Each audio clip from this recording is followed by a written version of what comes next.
Pozdrav svima, danas ću vam pokazati na koji način se kalemi lešnjak.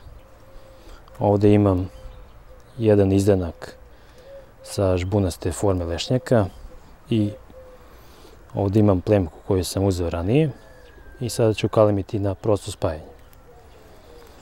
Prvo ću na plemci da napravim kosi rez. Znači što ravnije moguće. Evo vidite ovako.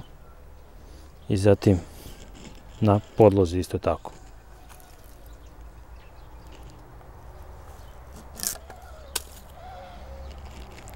Odmerim dužinu koja mi je potrebna.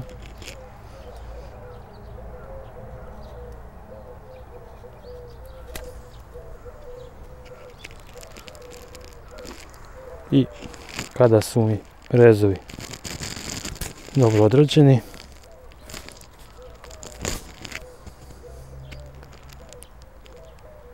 ovo još treba malo da popravim, pošto vidite sami da se još uvijek dobro ne slaže.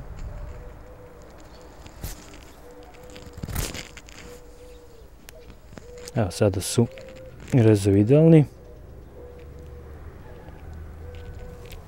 I plemku ću prikratiti na 2 pupoljka.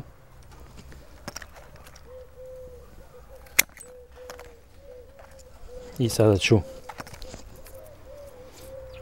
lepo koru sa korom podesiti i lepo stegnuti sve.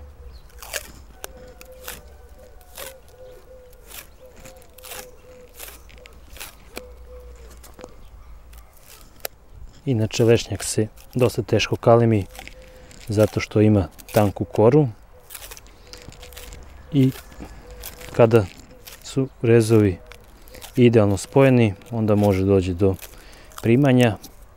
Inače ako kalemite na procep to je dosta teško odraditi i procenat prijema je dosta manji.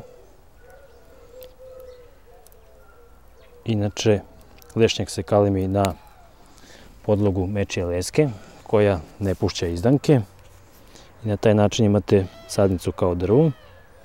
Ja ovdje kalemim na izdanke lešnjaka koji je bio star 10 godina i nije rađao, tako da sada možete vidjeti i na koji način se to radi. Evo ovako izgleda jedan gotov kalem. Ovo da podignem. Evo ga. Znači gore sam stavio lepak, tako da se plemka ne isušuje i sada jedno preostaje da čekam i da vidim da li je kalemljenje bilo uspješno. Pozdrav!